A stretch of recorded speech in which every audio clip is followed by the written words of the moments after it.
재택근무는 직원들이 원하는 곳에서 원하는 시간에 일하는 리모트 워크의 일종입니다. 경영자나 관리자들은 재택근무에 대해 염려가 큽니다. 꾀부리지 않고 열심히 일할까? 업무 성과는 제대로 날까? 커뮤니케이션은 잘 이루어질까? 리모트 워크를 하면서 성과도 제대로 내고 의사소통과 협업이 잘 이루어지게 하려면 어떻게 해야 할까요? 첫째로 직원 관리 방식이 달라져야 합니다. 무엇보다도 관리에 초점을 바꿔야 합니다. 그동안의 직원 관리 방식은 시간 또는 활동 중심이었습니다. 그러나 리모트 워크를 하면 직원들의 업무 시간과 활동을 체크하기가 어려워집니다. 그렇기 때문에 어떤 일을 얼마나 오래 했는지가 아니라 일에서 어떤 성과를 거뒀느냐에 따라서 평가해야 합니다. 성과 중심으로 관리하려면 성과에 대한 정의부터 제대로 해야 합니다. 직원들에게 기대하는 성과가 무엇인지를 분명히 알려줘야 하는 것이죠. 리더라면 자신이 이끄는 조직의 업무를 잘 알아야 합니다. 리더가 직원들이 하는 일을 잘 모르면 효율적으로 관리하기가 어렵죠. 리더는 무슨 일을 해야 하는지 정확하게 파악하고 일이 지연된다면 원인을 분석하고 대규모의 일을 관리 가능한 업무 단위로 쪼개서 사람들에게 배분할 수 있어야 합니다. 1년 365일 원격 근무를 표방하는 회사가 있습니다. 아기띠를 판매하는 스타트업 코니 바이에린인데요. 이 회사에서는 직원 16명이 모두 리모트 워크를 하면서 연 매출 150억 원을 올리고 있습니다. 여기서는 근무 시간 대신에 매달 업무 목표를 세우고 이를 제대로 달성하는지만을 점검하고 있죠. 이 회사에서는 매달 1일 슬랙이라는 협업 툴에 월간 목표를 올리고 2일과 3일은 지난달 성과를 리뷰하고 목표량을 점검합니다. 직원들은 모두 각자 자기 분야를 완전히 책임집니다.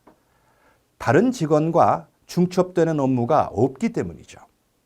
슬랙에 올리는 업무 내용만 봐도 일에 대한 고민의 깊이가 다 드러나기 때문에 굳이 근무 시간을 컨트롤할 필요가 없다고 합니다. 두 번째로 의사소통은 어떻게 해야 할까요? 리모트 워크를 할 때 가장 중요한 의사소통 스킬은 글쓰기 능력입니다. 메신저나 협업 툴을 사용할 때 대부분 문서화하기 때문이죠. 특히 전달하고자 하는 바를 구체적이고 명확하게 표현하는 능력이 중요합니다. 그래서 리모트 워크를 하는 기업들은 비대면 소통 규칙을 상세하게 정해놓고 있는 경우가 많죠. 세 번째로 협업 문제는 어떻게 다뤄야 할까요? 같은 곳에서 일하면 동시적 협업이 이루어지죠. 하지만 리모트 워크를 할 때에는 비동시적인 협업이 이루어집니다. 그렇기 때문에 업무의 진행 과정과 결과를 충분히 공유할 필요가 있습니다. 협업을 촉진시키려면 업무와 관련된 모든 정보를 투명하게 공개해야 합니다. 스터디파이에서는 모든 회의록 전문을 협업 툴인 슬랙에 올리고 있죠. 직원 누구나 회의록으로 업무 진행 상황을 파악할 수 있게 하기 위해서입니다. 업무의 과정과 결과가 투명하게 공개되면 팀원들이 협업하며 서로 기여할 영역을 명확히 알 수 있습니다. 이를 위해서는 비주얼 플래닝과 같은 기법을 활용하면 좋습니다.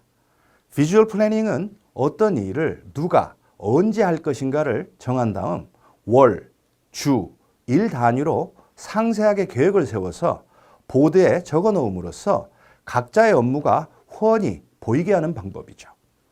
포스코에서 도입해서 큰 성과를 거둔 바 있습니다. 개인이 일과를 마치면 비주얼 플래닝 보드에 실행한 업무와 하지 못한 일을 적고 다음 날 업무에 반영합니다. 일주일이 지나면 팀 전체가 한 주간의 업무를 리뷰하고 피드백하는 식으로 운영합니다. 리모트 워크를 할 때는 이러한 내용을 전자 게시판이나 협업 툴을 통해 공유하면 됩니다. 직원들을 책임감 있는 성인으로 신뢰할 때 리모트 워크가 제대로 작동할 것입니다. 감사합니다.